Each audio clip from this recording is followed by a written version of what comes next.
Hi, Charlene back on a windy afternoon here in Puerto Escondido, Mexico, and I'm doing my second little interlude on travel. Now, travel is an interesting thing because whether you're like a budget traveler that goes off for months with a backpack, even older people do it, or you're a five-star hotel person, it's really good to do your research on where you're staying, because my experience here and in Asia is that with the Airbnbs coming on board, they don't give you a lot of information about their exact location. So when you're booking from a friend or for a hotel, you know exactly where it's at, you know what it's next to. It's not next to a garbage dump or a place that smells or ongoing construction, which seems to be the thing in many countries where there's a lot of tourist industry. So be prepared to find out more about your environment, because the last thing you want to do if you're out having a great evening is to be woken up at 6 in the morning with jackhammers next door. Like, it happens. So these little things, like with the Airbnb, I've noticed that a friend of mine and I traveled in Asia. We would find them online, and then we'd find the location. We're like, oh my God, I would never live here, because the environment around the space, which they make look fantastic in the pictures, of course, they're going to make their space look very desirable, expensive, or like little pools. And then you find you're stuck in between these two walls with two hotels, and you've got this little pool, and other people can see in the pool. It's like, that's not what you signed up for. So be careful when you're booking. I'm finding that there's a lot of different booking agencies out there aside from Airbnb that are fun to check in on. Read the reviews, do it that way. Now, when we travel, we need to protect ourselves depending on where we're going. So we have to know about, here, dengue fever is a very prevalent illness. It's not fun to have, knock on wood. I've never had it. I hope I don't get it. I used to belong to the World Health Organization. I bought into the pamphlets as I traveled to know everything about every location I traveled in. And it's really good to have certain drugs on you in case you do get dengue fever, but every pharmacy in every country has what they need to treat whatever you have. So I got a very bad head cold the other day. I also had some very interesting illnesses.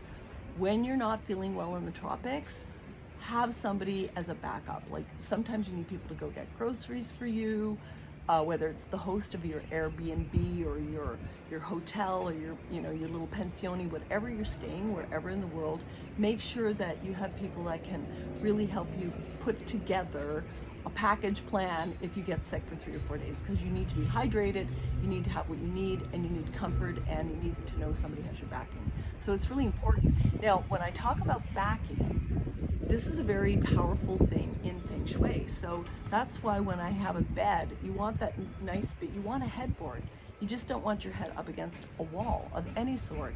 So even if you create that with a sarong or a piece of fabric, like I travel with lots of fabrics and scarves because I just love to wear them as cover-ups. It gets chilly in evenings, and it's really great to have good backing. So make sure that your beds have good headboards.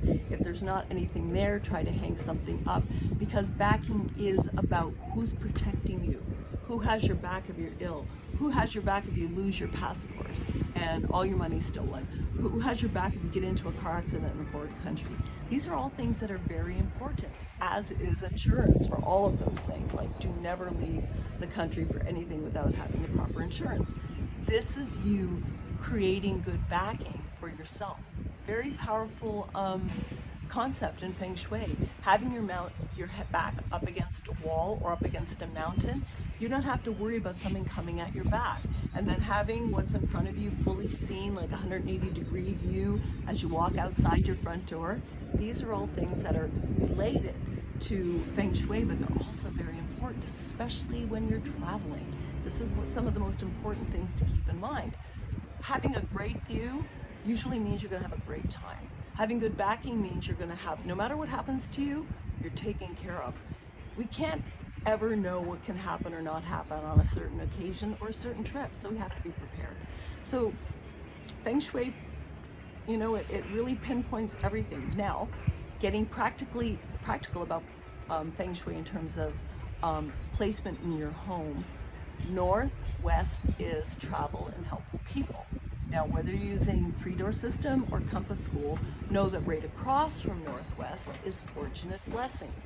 So in your home, if you've got a mess in the southeast where your fortune and blessings are, chances are travel's not going to be in your future.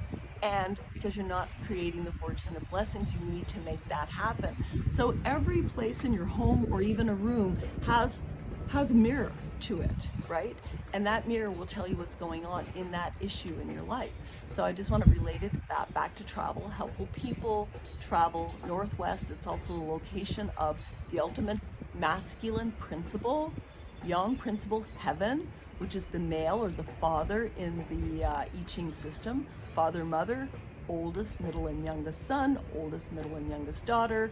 There's the 8 directions on the Bagua on a compass, and the 7th child is in the center, the Tai Chi, the spiritual child who sees it all.